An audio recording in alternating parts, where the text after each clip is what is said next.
on the screen. Yeah. Aww. Say hi, Nita. That's Hi, right. She that's said Kim. hello. Some familiar faces there. So sweet. Oh, thank you everyone for joining us. Okay, I'm just waiting for the stream to start. I think it has. It'll be just a moment till it pops up on screen. I'm excited. I see all the kiddos here, and that's always really exciting to see a lot of youth joining us tonight. So, we are live. Okay, everyone. Whew, today is Thursday. Today is Friday.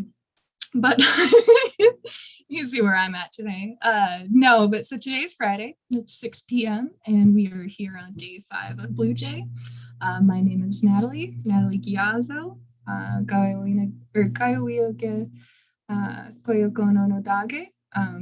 am Natalie. I come from Oklahoma Cayuga people. I'm going to read us a little prayer. And when I do, I'm going to turn my camera off.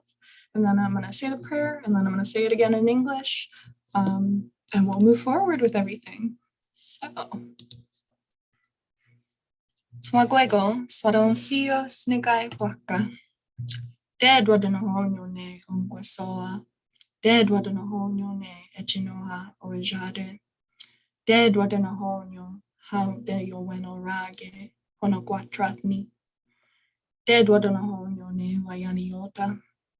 Dead Wadanaho ne Odehadoni. Dead wadanaho ne gadinho. Dead wadanaho ne onegaonyo. Dead wadanaho ne kioheko. Dead wadanaho ne de yo wawenye. De yetinaho ne etisot hadawenodakies. Des wadanaho ne sedwagia edeka kaguagies.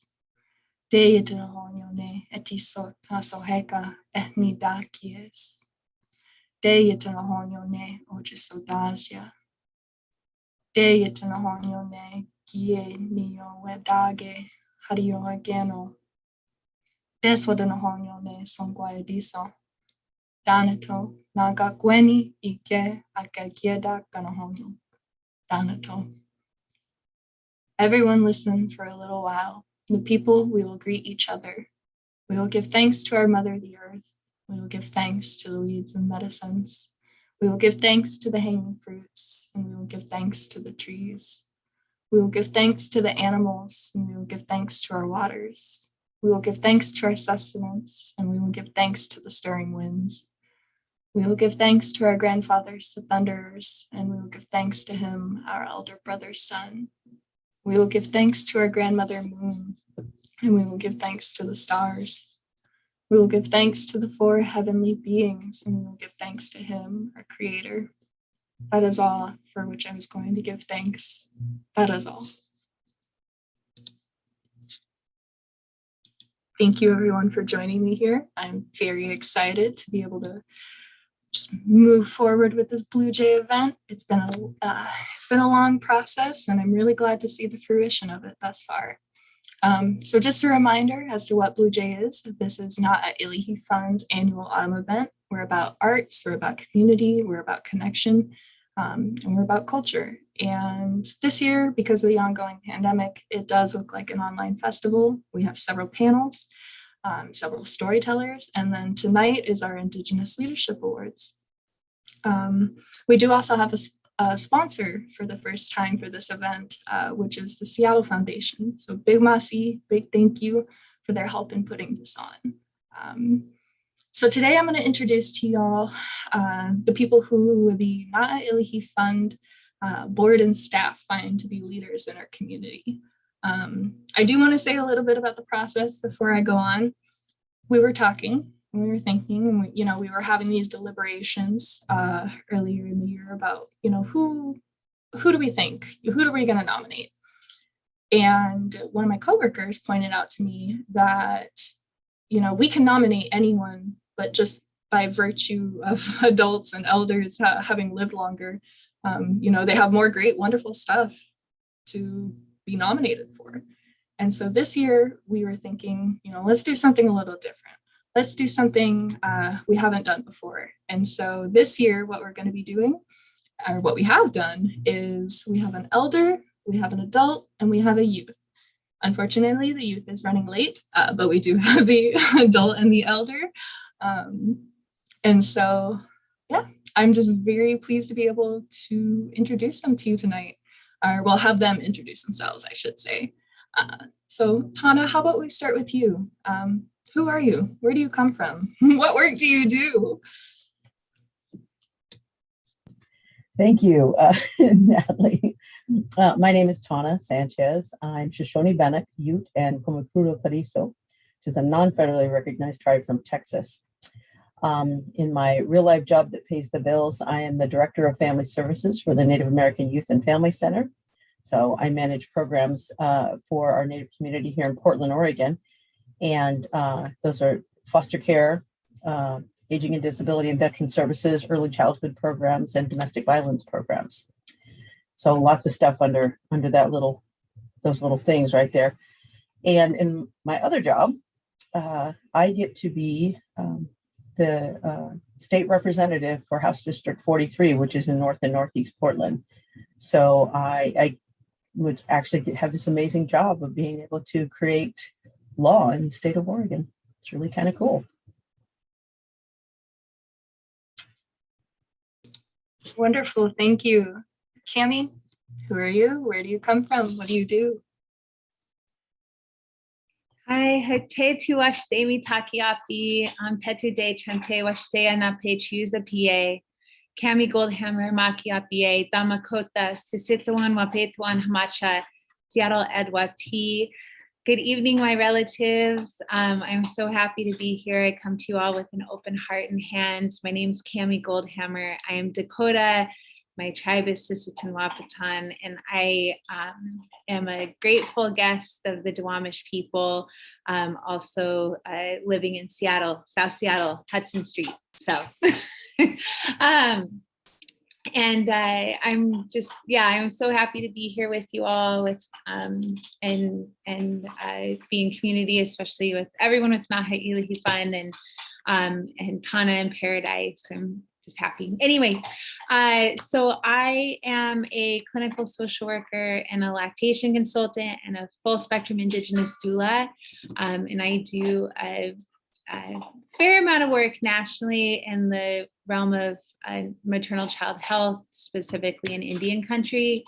I have a training called the Indigenous Breastfeeding Counselor Training, where myself and my best friend, Kim, who's a Navajo lactation consultant, we travel across Turtle Island training Indigenous breastfeeding counselors. And then my day job, like, because we all have day jobs too. So my day job is I am the founding director and maybe executive director, I don't know what it's going to be called yet, but of Hummingbird Indigenous Family Services, where we have two foundational programs, which is Hummingbird Indigenous Doulas. We're a full spectrum doula program serving King County's urban Native population, as well as our Pacific Islander and Native Hawaiian relatives. And our second program is yet to be named, but is a guaranteed basic income program, which will provide a guaranteed basic income to pregnant people who identify as Native American, Alaska Native, Pacific Islander, and Native Hawaiian until their baby's second year of life. So that program is a pilot right now. So we're in the design phase, and I'm just, that's what I do. Wonderful, thank you. Since Paradise isn't here, but I do see Sean and I do see Susan, who I know both know Paradise. If y'all would love to just give some background info on who she is, or I can do it too. I have her stuff pulled up, so not to volunteer you on the spot. No takers yet? Okay. No, I can. I was just going to see. Sean's like her auntie. Sean should go. All right. So Paradise Gladstone, I met her when she was about 12, 13 years old. She was one of the first participants in my Native Girls Code program when I actually first started in Na'ilahi. And she has since, she was part of the program for its entirety. We have just recently put that to rest, and there she is right now. Hello. I am just like so proud of this young woman and all that she has done. I have gotten to know her and see her grow and expand into herself, into her identity, and her family is like my family. And I'm just so excited to honor her today and all the wonderful things that she has done and everything that she will continue to do for our community. I love you so much, and I'll let her introduce herself further. Susan, is there anything you wanted to add? I just want to say what an honor it has been for us to be a part of her young journey. I'm going to get choked up. We have watched this young woman grow, and she has an amazing family, a beautiful mom, and a wonderful dad, and great little siblings, and more to come, I think. And it's just been such an honor to have her be a part of our family, and just to watch this young woman blossom has just been just a joy, an absolute joy. So thank you, Paradise. Thank you. Mm-hmm. All right, Paradise. I know it's kind of hard to follow that, right?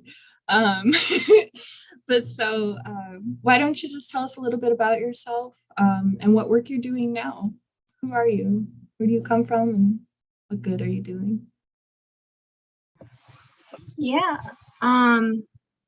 Okitsanatapi nitaniko katuyasaki nistikanaikwan nistuam skapi pakani ni nina katuyasa niniksista anaataki nistua nitatapi.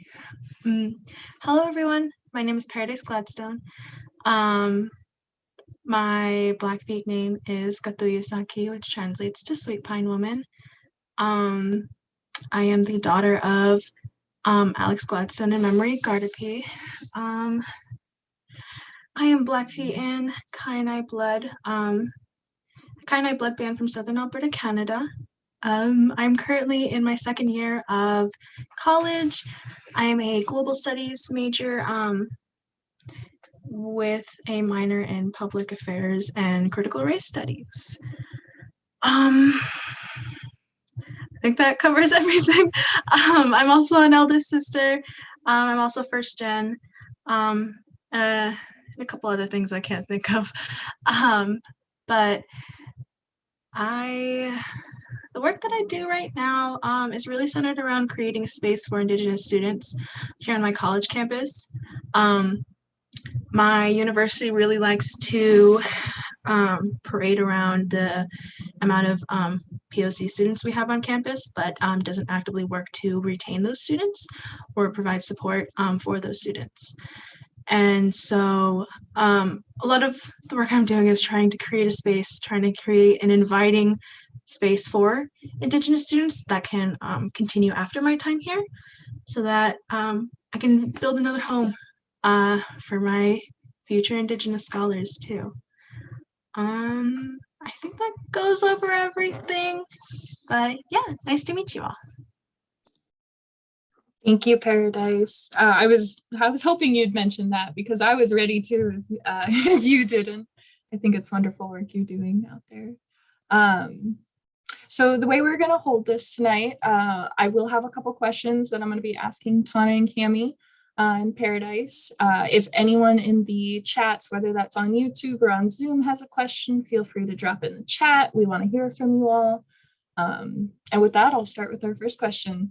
So we know, right, at Na'ilahi, we know what defines leadership for us, but from our leaders, what defines leadership to you? So is anyone ready to take that one by the horns? I know it's a big question. So since I'm old, I'll go first. And let me just say, technically, I did actually make elder this year. I turned 60 this year. Doesn't look like it, thank God. But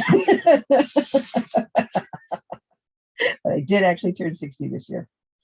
But what defines a leader? I will tell you that as somebody who's run for office, there's that assumption of leadership based on what, people stepping forward and becoming, elected officials, blah, blah, blah, all of that kind of thing. But I think it's really important to come into this from a Native perspective and recognizing that people push you forward in leadership because they see something in you, or they know that you're the people who are getting things done or trying to, make things happen all the time.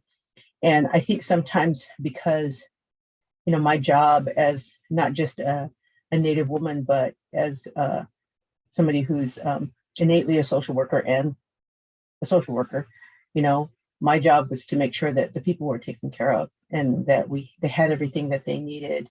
That the elders were taking care of, the victims of domestic violence, had the things that they need to survive and move forward in their lives, that kids who were in foster care, had some stability in some way, shape, or form, or had somebody that they could call their solid person if they got moved to another home and those types of things. So it really was maybe more of being, being the person in the room that's trying to make it happen, right? And then the people then push you forward to say, here, you do this because you keep doing this stuff. And, I think that's, from my perspective, that's, it's not about you become a leader because you're standing there waving like, pick me, I'll do it. It's because you end up showing up. You show up and you be that person that does the work. Those are leaders. The person who's still washing the dishes at the end of the night is a leader. The person who's making sure that our community gets the things that they need. Those are leaders. It's not just who's, trying to make the most noise. And I think that's the way, from the way I was raised, that really was the best kind of leader, somebody who's trying to push forward. And, I got that privilege, I think, of serving the people.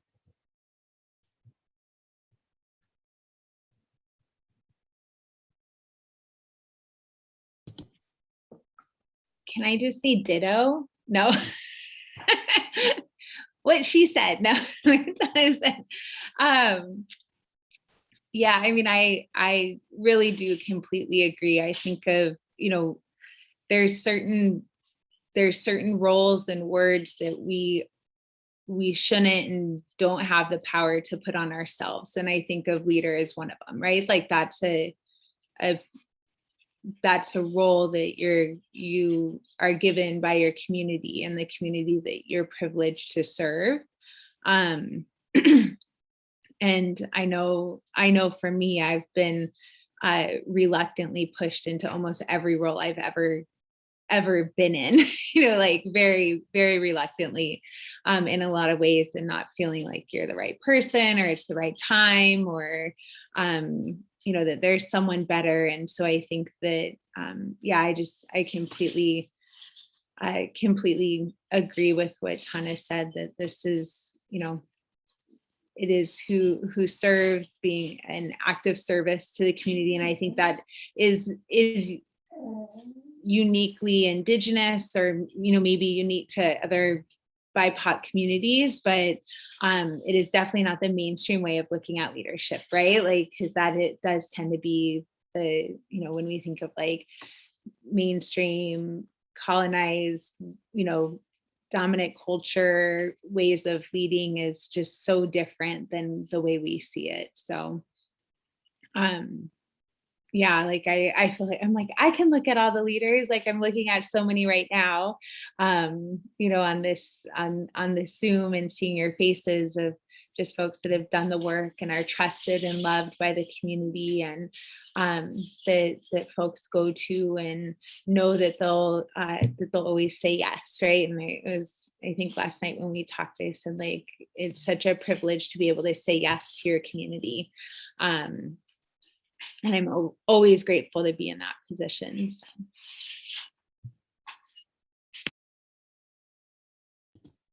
Thank you. Paradise?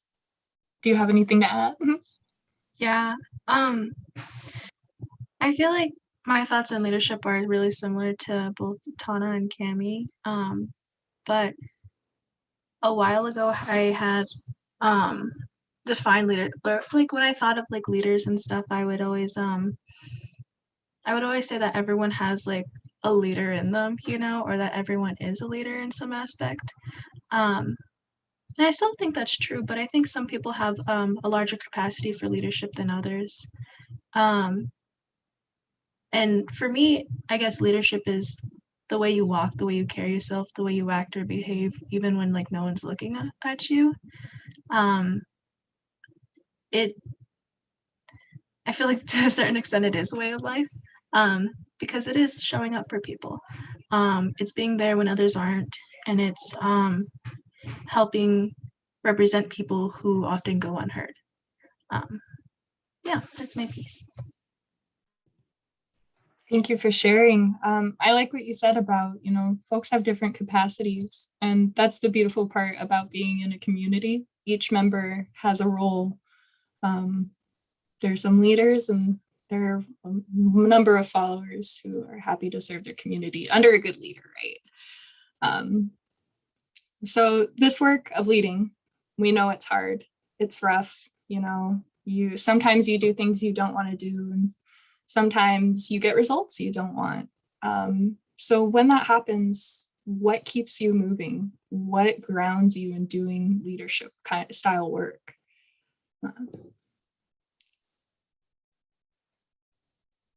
No takers yet? I'm trying to let somebody else go first. Okay, I guess not. Oh, so what grounds you in leadership? Again, I think it's the same thing. Like really what grounds you is being able to stay solid in what you do. Why are you doing that in the first place? Is about that level of service, right? But what grounds you, I think, is again, still being that person who stays behind and washes the dishes, right? Remembering why we did any of this in the first place. I think, it's the reality of who we are. It's the reality of our historical trauma. It's the reality of all of the things that many, many people before us did, that we're standing on their shoulders and that we're listening to their spirits, because they had to do a lot in order for us to survive. That's the grounding, I think. That's what keeps us all going. At least for me, I know that people in my family were in boarding schools. I know that I was taught to speak English from people whose first language was not English, right? And how difficult it was for them to walk in the world and learn everything the way they had to learn it, and with the struggles that they had to deal with. So I think that grounds leadership there, is recognizing that we are not alone in any of this. We're living with the spirits of our ancestors and all that they went through. And so we kind of owe it to them, because, we've talked about this before, is essentially someone 7 generations ago made some hard decisions so that we would be here still. And we owe it to them to keep going and to make the good decisions for 7 generations past us.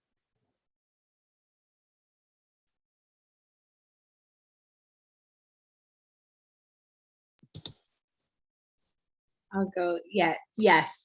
I often think about, when I think of like keeping going, or I always just think about like how easy I have things compared to those that came before me. Right. And just like they, my ancestors went through so much, and I can't, just like to imagine what that was like, and to imagine like having babies and nurturing babies, and experiencing profound trauma and loss and grief, and still like putting one foot in front of the other and nursing their babies and showing love to them, and like all that stuff. I just like it's mind-boggling to me to think about what that would be like. And so I definitely draw on that strength.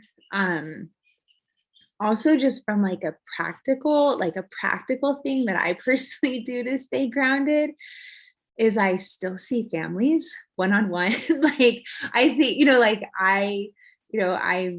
yes, I run a social service agency, and I doula for clients. I do lactation visits. I make meals for postpartum families.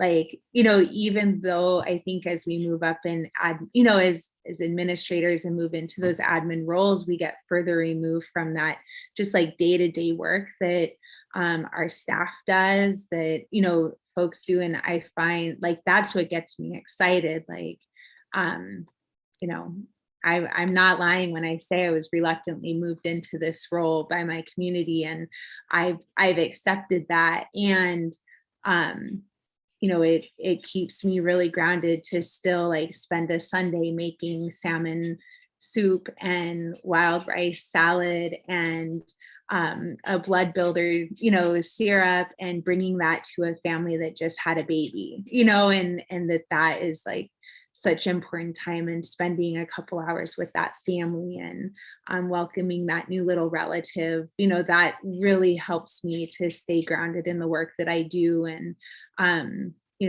I hope that it makes me a good leader, or a better leader with my staff, and recognizing that they're doing that every day, right? Like every single day, all day, that's what they do.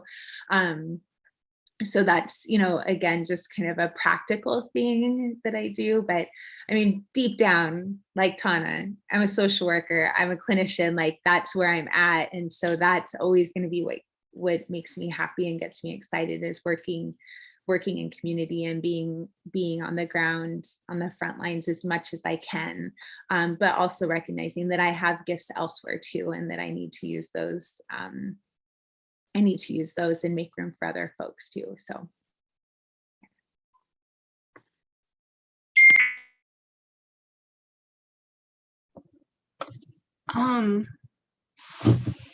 What's really grounding for me, at least, is I always say that, like, I don't know, my progress isn't a result of my own. Like, I definitely had a part in it, but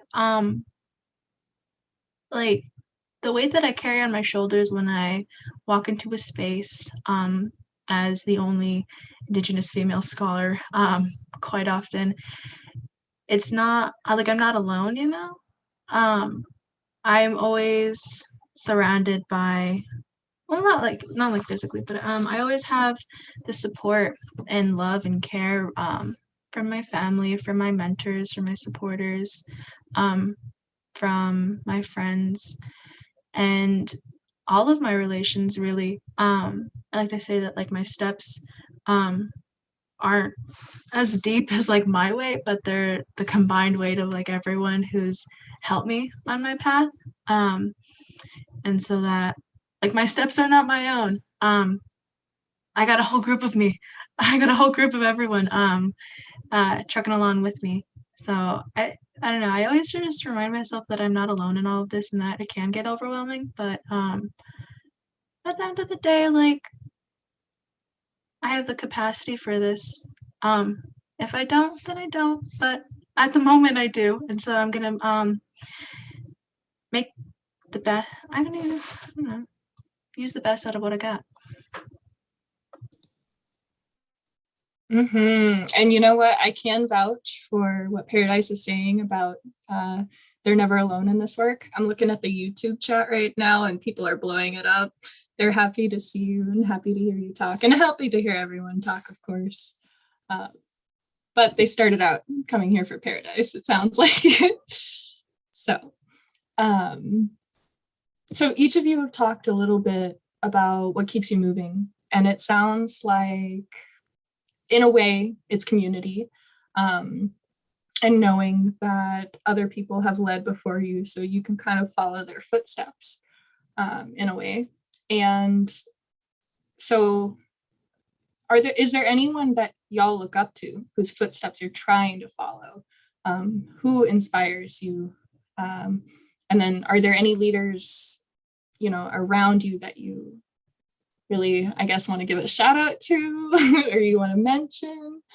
It's kind of a three-part question, but I know the answer will be wonderful. And I'm going to say, oh, Tana, you want to go first? Of course, why not? Okay. So, sadly, a lot of the leaders that I grew up watching and, sort of emulating in ways are gone, because I'm kind of old now, older, let's say it that way, a little older now. But let me just say, one of the people that I remember most distinctly and just her absolute power and, sort of growl in the world. I always remember her in times of where she was very, pushed on the male leadership of the American Indian movement so many times. And yet sometimes she'd be like, oh, look at this little tiny cute pair of moccasins, that was Janet McLeod. And I remember her back in the day when, I was a very obviously very young person, just watching her move in the world and watching all of the things that she struggled to change and shift. And she did. Mary Louise Wilson was another one, who pushed against the American Indian movement because, there's an assumption out there that Dennis Banks and Russell Means and all those guys that was it. It was all the guys doing this, there was a lot of women back there. There was a lot of women who really stood up and pushed and made change and shift. And they just weren't recognized because we live in a male dominant society for the most part. And, sadly, some of our own men took advantage of that. Right. But here's these women who made shit happen, and things would not have happened without them. And so I just being able to watch them in the world and recognize that, a lot of the foundation and of who I am is because of them and their examples of never giving up or never backing down to some of the bullshit, just to be clear. And then today, of course, as technically I'm a politician, right? It's a weird thing. The very first time I saw on the internet that Tana Sanchez is an American politician, I was like, no, I do not want to be referred to as an American politician, but I am. But one of the leaders in the world now who is really not just impressive, but powerful at this moment. I think we can all look at her and anytime we see her and just think, oh my God, she is so magnificent. And that's Deb Haaland. Just watching her in the world, it is just stunning. It is really, truly stunning. Because, for her to be in the place that she is right this very moment is just an amazing thing that we would never think that would happen. We just would not think that something like that would happen, in my time. And yeah, she's just really, truly amazing. And I had a couple of opportunities to meet her and spend a little time with her. And she is truly a powerful little woman because she's about the same height I am, but just watching how she's just changed and shifted so much just in the short time that she's been, in a part of this big picture. It's really truly, truly amazing.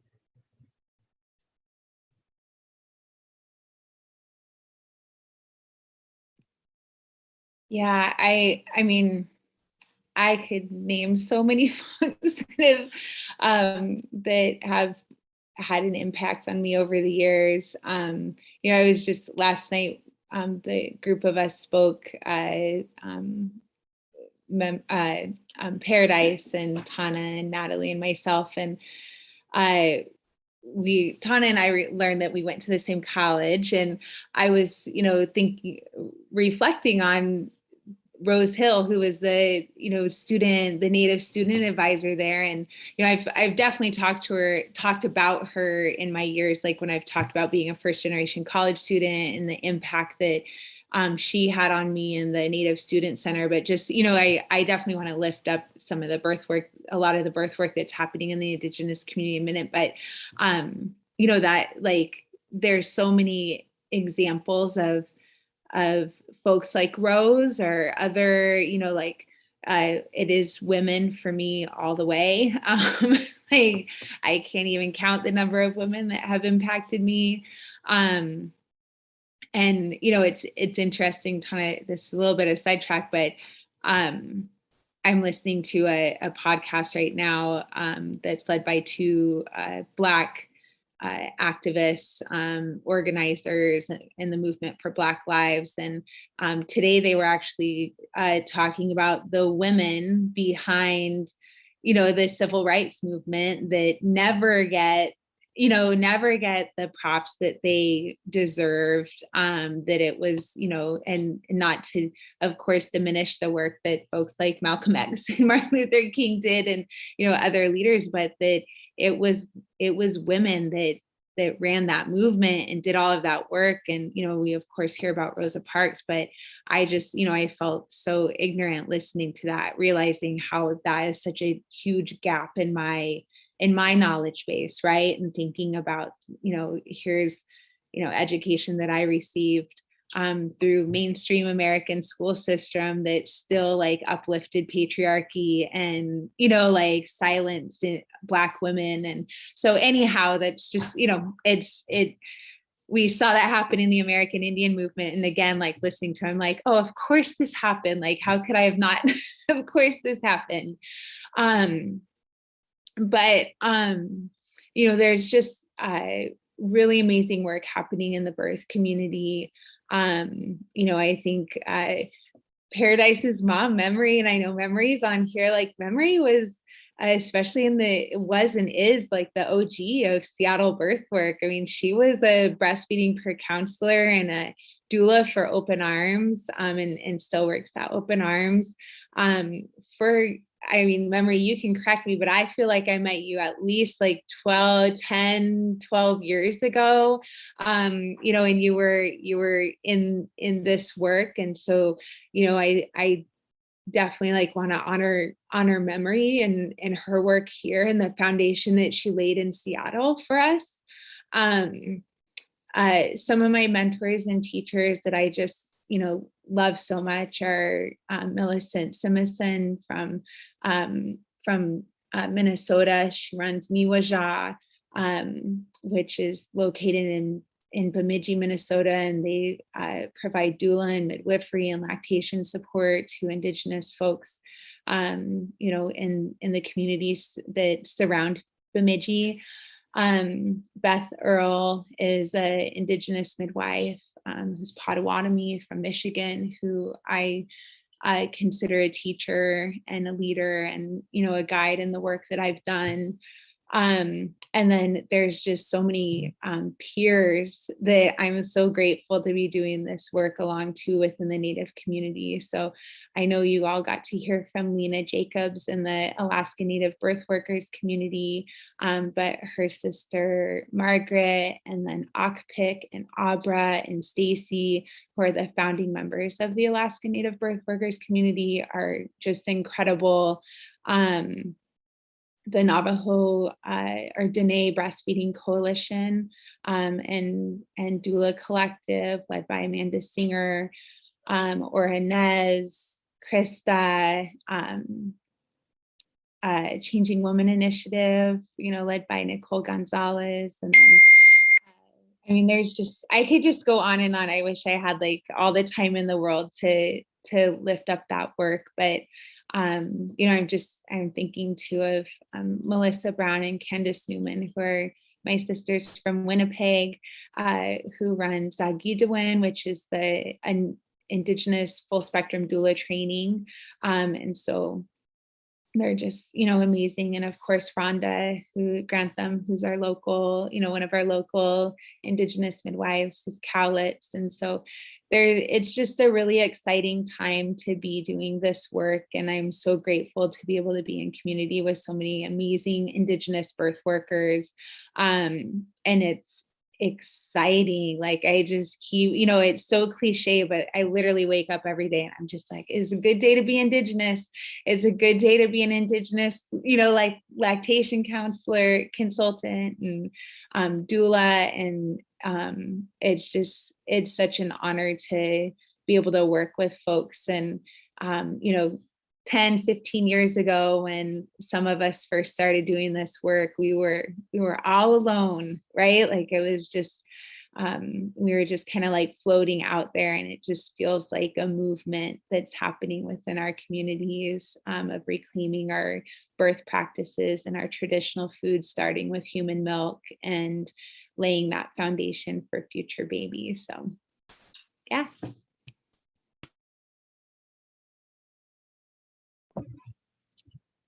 This question's a little hard. There's a lot of people who inspire me, like Cami and Tana were saying. Honestly, I feel like everyone really inspires me in some way, shape, or form. Just because I'm so young, I have so much to learn. There's a lot of life experience that's awaiting me. And I'm really eager to grow as a person, and truly there's so much that I can learn from anyone around me. Even if someone's younger than me, I tend to learn a lot from kids a lot too, because their innocence is really, it's nice to look back at, like, I don't know, things were really simple. And always reminding that things still can be simple. You just have to make simple a part of your life, to take care of yourself, But when it comes to people who do inspire me, it's hard to pick one or two, but genuinely my parents, they inspire me a lot. So my parents had me when I was young, but I grew up with them entirely. I was with them through their 20s, into their 30s. And now I have the same age gap with my youngest sibling, the same way that my dad has an age gap with me. So yeah, so I don't know. I've been like relearning this perspective as I have my new baby brother, and I'm like, oh my goodness, I couldn't imagine having a kid at this time, and feeling that responsibility, and also just that the almost necessity for stability, to like ground yourself right then and there. So it's really just inspiring because we lived completely different lives, but there's so much to learn from my parents as I watch them still work really hard. They're really hard workers, and I get my work ethic from them. And sometimes they get mad at me for how hard I work myself, but I remind them that they did the same thing when they were my age. So it comes full circle. But yeah, I think my mom and my dad really do inspire me. That's wonderful. Thank you each for sharing. That's wonderful. 10 years. I'm glad that this community and that these relationships have existed for so long. Obviously Paradise, right? That one's existed for a lot longer, but I just mean in general, among folks, which is really wonderful. For those of you who are doing the work now and have been doing the work a long time, I do have a question of what ripple effects have you seen in your community? I know we kind of answered this, and I know Cami, you just laid it all out. You laid a lot of ripples out, who's doing what, where they're doing it. And so maybe this question can focus on a little closer to home, or however you want to go over it. But what ripple effects have you seen from your work? So, I think that, well, let me just back up a little bit. I am only the second Native American person who's ever served in the Oregon legislature. There was one woman back in the mid-90s Her name was Jackie Taylor. She was Citizen Potawatomi. And, you know, the state of Oregon is old, and it was designed to be a white state. And so, you know, it was literally designed to be whites only. So it took a lot of change and shift to get that this state to a place where people of color are actually in the legislature and doing this work from that perspective, much more so than they ever have been. And what's interesting about that, though, too, is, I mean, as I said, only the second. There were other people, of course, who got into different offices before me, into school boards and other things like, you know, like that, but not a lot. And really what's happened since I won my legislative seat, literally dozens of Native people are now holding offices in, you know, throughout the state. Now, unfortunately, not some of the higher offices of legislative, but some of them are city councilors in different cities. Some of them are school board members. You know, they're doing things and they're stepping up to the plate much more so than they have been in the past. And I think that's not just because of me, but sometimes it's because people are finally seeing people like Deb Holland, like what's her name, Davies. I can't remember her first name all of a sudden. But a few, you know, other people who are Native people in different legislators and in different parts of this, in different states, like they are also pushing people forward. There are people who were, who was it? Gosh, her name just fell out of my head. Ruth Buffalo out of North Dakota. She was actually a staffer for a Native legislator in Kansas. And then she became a legislator in North Dakota because she watched somebody else do it. And she, you know, it was Punkawee Victors was a legislator in Kansas. And Ruth Ann Buffalo was one of her staffers and then became a legislator herself. This is just watching it, knowing that it can be done is actually shifting people's ability to be able to make this happen for themselves. And recognizing that there's some opportunity for Native people to actually be representative of representing their own people, which doesn't happen, right? It hasn't happened for so very, very long in that place, those small places of power. I think it's so very, very important. And I'm just thrilled that it's happening. I'm thrilled that people are stepping up in ways, you know, and as I mentioned, of course, Deb Holland in her position, she's, you know, and then actually Chuck Sams, interestingly enough, just became the head of the forestry, national forestry. Like, that's amazing. It just is, it really, truly amazing that Native people are finally stepping into the positions where they should have been for a very, very long time. And I'm happy about that. And, you know, I think, again, not just me, but many, many other Native people stepping up all at once and really pushing that, I think has been just a huge ripple effect.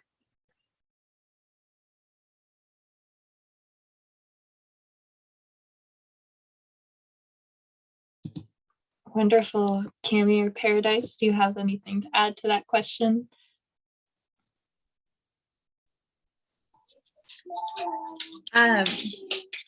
Yeah, sorry, my girls' friend just got over, so the dog's going wild, but I think they're not gonna bark anymore. So oh gosh, when I think of ripple effects, I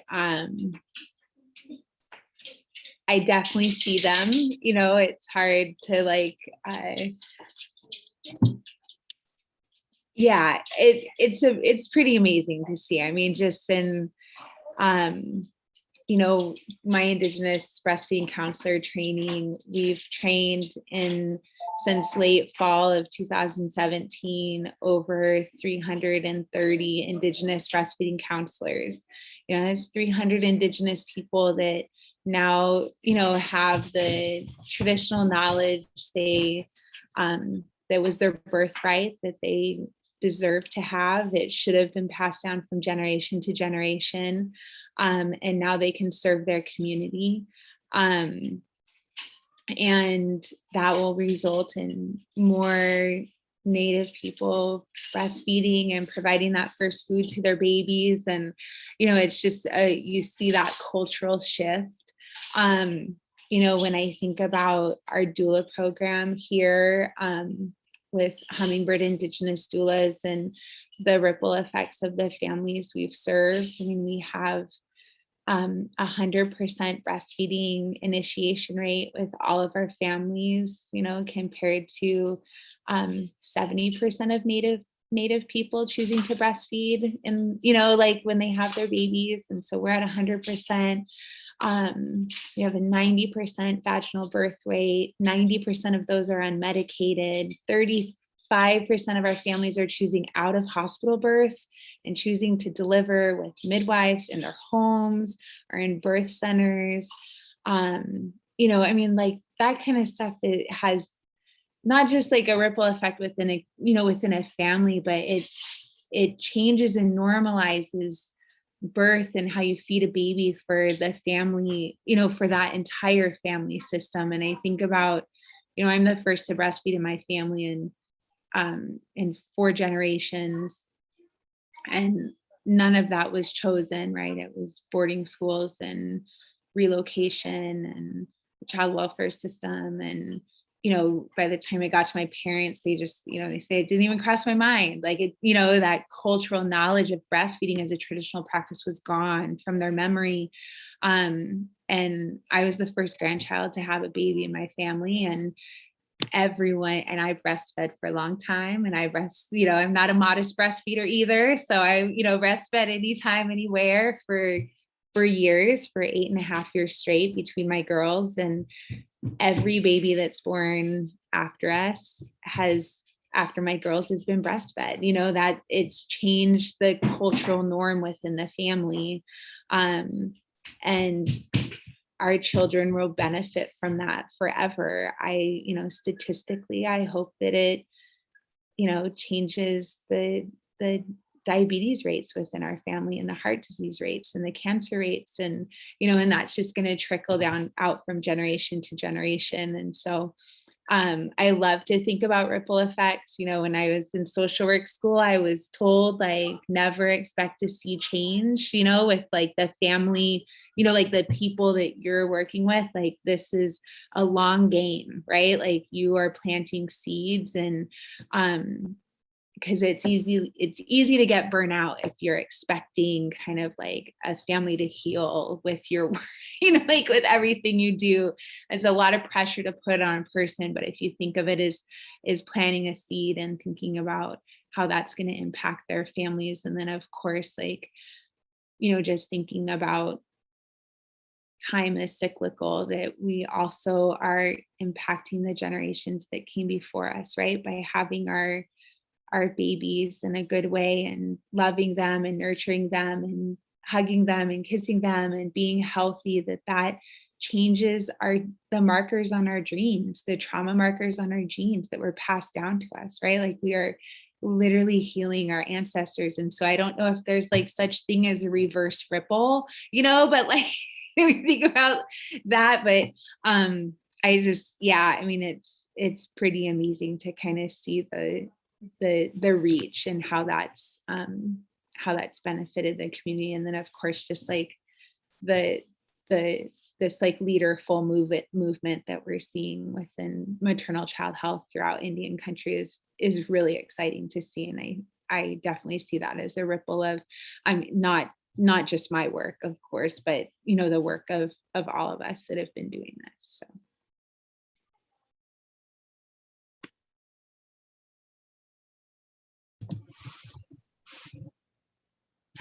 Sorry, I always get surprised when we both unmute at the same time. I don't have as many years of experience, but I have noticed small things on campus at least. Last year, I guess technically this year, early in the spring, I had done a land acknowledgement for the Lummi Totem, the Lummi House of Tears carvers, who were taking their totem pole on a red road to DC.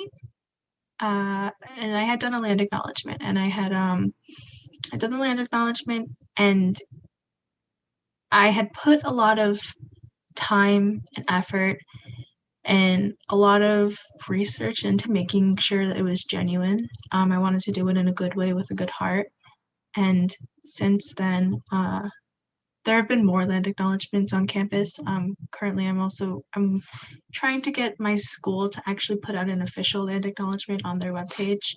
And I'm hitting some obstacles, but we'll get there nonetheless, I believe. But I've noticed that sometimes when people are speaking at events, they'll come to me to ask how to write a land acknowledgement. And I don't feel like I'm qualified enough to write a land acknowledgement, like to tell someone how to write a land acknowledgement. But I always just tell them it's a personal connection with your relationship with the land and how you got here, and about your family and about your history. And I always tie it back into like how in introductions I always introduce my parents too at the same time, because that's such an important part of yourself. And it's just like, I don't know. It's interesting. It's small things, but there's like a ripple or two in there. I don't have as many as Cami or Tana per se, but I'll be there someday, I'm sure. No worry, Paradise. We know you will be. So it looks like we're coming up on time. Oh, but I did want to say, Cami spoke a little bit about Alaska Native Birth Workers community. They actually did, Lena Jacobs actually did speak on our food sovereignty panel yesterday. So that link is on YouTube if you want to learn more about what wonderful birth work things are going on up in Alaska, along with other folks. I know we only have 3 minutes, so I think I'll ask this last question to be quick. This is a surprise question for y'all. I want to know what your favorite part of doing what you do is, which is a really big question, but. You know what? Actually, one of my favorite parts of doing what I do, which is a lot of stuff, is actually meeting young people like Paradise. And I actually do remember you from a long time ago in Native Girls Code. And I often, I think it's so really, really important to remind young people that you've only just begun. Yes, you may not have all of this history, baggage, whatever you want to call it, behind you, but you have so much potential. And it's so amazing to watch you and to listen to you and recognize how far you've come just in this short period of time. It's really, truly amazing as I watch young people all the time. And I really want to always encourage them to continue to do more and not give up on themselves for any reason whatsoever, because you have so much potential. And that's one of the favorite parts of my job, is just encouraging people and watching young people grow and step into the future.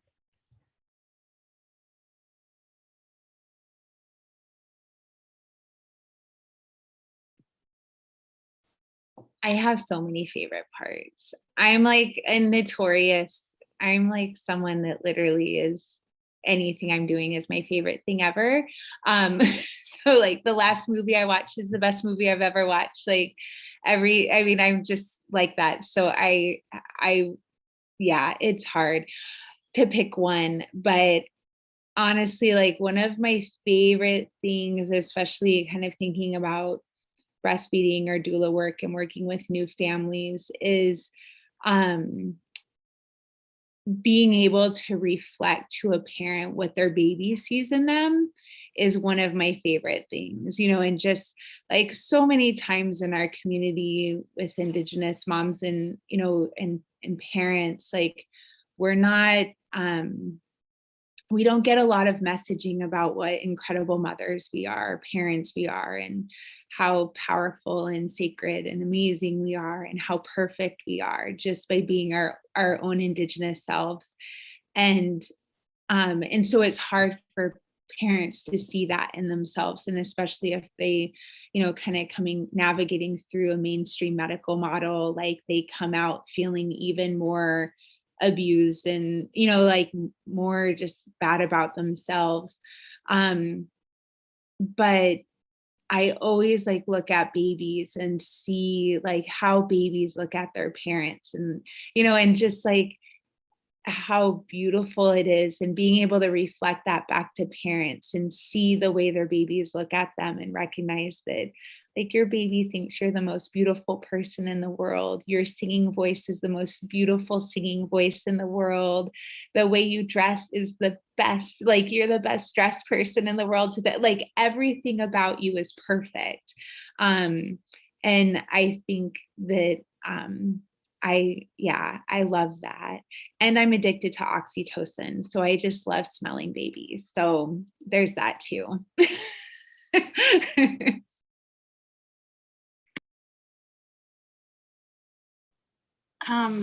Really quick, but I'm my favorite part is growing, I think. I'm really eager to grow. Anytime that a new thought pops into my head to figure out more about myself or more about my place in this world, I always get really excited. I'm so excited for the future. But sometimes I do get so excited and eager for the future that I forget to live in the present or to remember to look back to see how far I've come. And that's something that I'm working on and stuff. But truly, I'm like, the possibilities are endless. I always like I'll set an expectation in my head where I'm like, okay, I'll do this. But then I'm like, hold on, why am I setting my bar right here? I'm like, let's shoot for the stars. I'm like, let's keep going. There's really I realized the only person who puts limits on yourself is yourself. And at the same time, you're the only person you got to live with. So I'm like, well, I'm just gonna make everything really fun. I'm kind of echoing what Cami said. I think this whole leadership thing and showing up thing is really fun.